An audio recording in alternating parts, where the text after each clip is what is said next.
Hi all the NEET aspirants.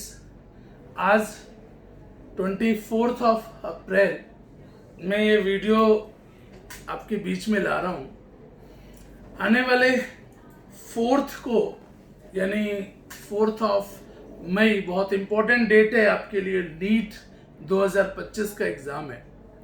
इस समय आपकी सिचुएशन और जो स्ट्रेस लेवल है, आपने मेहनत से पढ़ाई की है, लेकिन जब आखिरी 9 से 10 दिन बचते हैं तो थोड़ा सा घबराहट होती है। मन में लगता है कि नहीं कहीं पेपर टफ हो जाएगा, ये क्या होगा। कुछ चीज़ें मॉडिफाई भी की गई हैं, आपके टाइम को रिड्यूस किया गया है। एक्स्ट्रा टाइम, एक्स्ट्रा जो क्वेश्चन मिल रहे थे उनको कट कर दिया गया है। एनटीए ने स्पेशल रूप से इंडिकेट किया है कि 2020 से पहले का जो पैटर्न था वो रहेगा।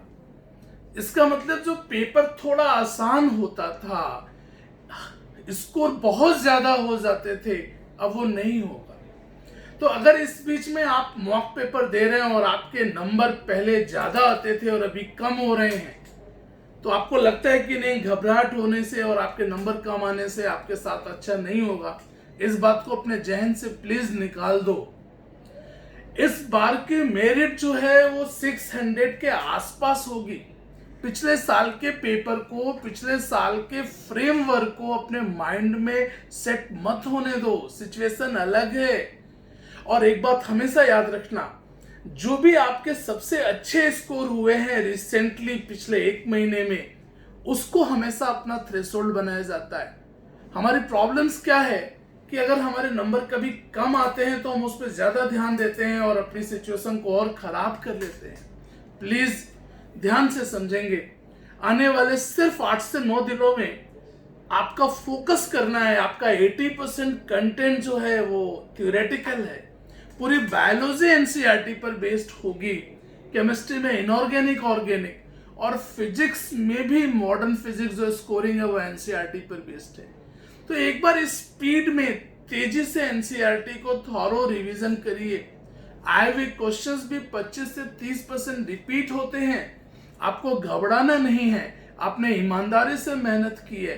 और अगर ये आखिरी के 8-9 दिन है, इसमें आप अपना 100% दो, कॉन्फिडेंस रखो। जो तुम्हारा सबसे अच्छा स्कोर किए थे अभी रिसेंटली, उससे भी 25-30 नंबर तुम बेहतर स्कोर करोगे, ज्यादा स्कोर करोगे।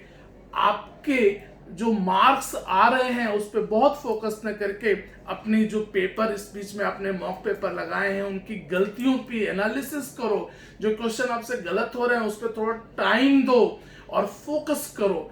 कोई नई चीज पढ़ने की आदत मत डालो। और जो टाइम है, फ्रेम है 2 से 5 में, अभी भी जो समय है 2 से 5 के बीच में एक मॉक पेपर देने की जो प्रैक्टिस होती है, इसको कंटिन्यू करो। देखो, शैलेंद्र की एक बहुत प्यारी लाइन है, तू अगर जिंदा है तो जिंदगी की जीत में यकीन कर। तू अगर जिंदा है तो जिंदगी की जीत में यकीन कर। हो कहीं भी स्वर्ग तो उतार ला जमीन पर। बेटा, आपने अपना बेस्ट एफर्ट देना है, आप बहादुर हैं। आने वाले जो 8 से 9 दिन हैं, आपने फोकस करना है। आसान चीजें हैं, थ्योरेटिकल सब्जेक्ट्स को पढ़ना, आए हुए प्रीवियस ईयर्स के क्वेश्चंस को करना। और कहीं कोई टफ चीज है या आपको नहीं आती है तो घबराओ मत, उसको इग्नोर करो, आगे बढ़ो, समेटने की कोशिश करो। ये पेपर स्टैंडर्ड होगा, ये पेपर डिसाइडिंग होगा और आपने बड़ी ईमानदारी से मेहनत किया है। मैं आपको ढेर सारी शुभकामनाएं देना चाहता हूं। और याद रखना, 4 मई वो एक डेट है और नजदीक आने के बाद हारना नहीं है। किसी कवि ने बहुत सही बोला कि थककर हार गए क्या भाई, मंजिल दूर नहीं है। वो देखो पास खड़ी मंजिल, पास खड़ी मंजिल यानी 4 मई।